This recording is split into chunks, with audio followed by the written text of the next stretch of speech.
최근엔 또 스트레스를 해소하거나 스트레스로 인한 증상을 치유하는 데 목적이 있는 상품과는 달리 애초에 나의 스트레스가 어느 정도인지, 내 몸에 나타나는 증세가 스트레스와 연관이 있는지를 측정해주는 시설도 생겨났습니다. 마인드 스캔 클리닉이라고 하는 검사인데요. 우리가 흔히 스트레스 받는다 그러면 이제 그거를 막연하게 생각하는데요. 그걸 좀 구체적으로 신체적인 부분, 정서적인 부분, 그리고 혈액 속의 호르몬의 농도 이렇게 나눠서 구체적으로 알아보는 거죠.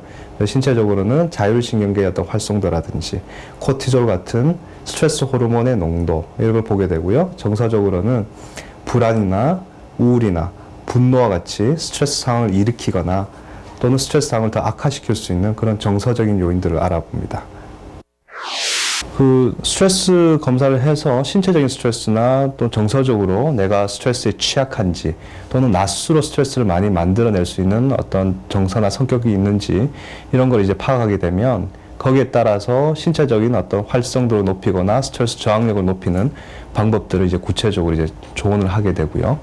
뭐 거기에는 이제 운동이나 생활 습관의 어떤 개선 이런 부분이 주가 되겠죠.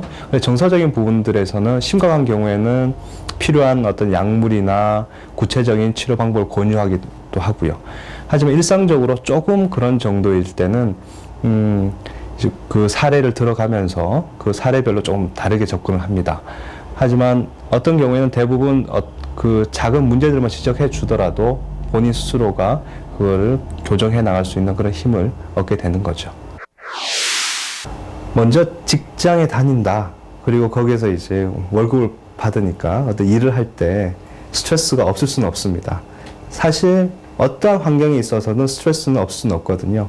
스트레스가 없는 상황이라는 거는 바로 우리가 그 주변의 상황과 의사소통이 이루어지지 않고 상호작용이 전혀 없는 상황이기 때문에 그런 상황에서는 우리의 또 발전이라는 것도 없죠. 그래서 스트레스가 나를 움직이고 발전시키는 긍정적인 면도 있다는 거를 이제 염두에 두시고요. 하지만 어느 수준 이상을 넘어서게 되면 우리를 앞으로 나가게 하는 게 아니라 우리 발목을 잡고 주저앉히고 내가 가진 잠재력이나 창의력을 발휘 못하게 하는 그런 면이 있을 수 있기 때문에 너무 과도한 수준에 있지 않나 하는 걸 스스로 항상 염두에 두고 그렇게 지켜보는 게 중요합니다. 그래서 자기의 어떤 수준을 넘어선다고 느낄 때 또는 뭔가 일이 제대로 풀리지 않거나 아주 자잘한 신체적 증상들이 많이 생길 때 그때가 바로 위험한 순간일 수 있거든요. 그럴 때는 자기의 생활을 한번 돌아다보고 그리고 자기 스스로 스트레스에 너무 많이 노출되어 있지 않나 이렇게 살펴보는 게 중요하죠. 한국 직무 스트레스 학회에 따르면은요, 우리나라 직장인들 중 무려 95%가요, 스트레스를 받고 있다라고 대답을 했다고 합니다.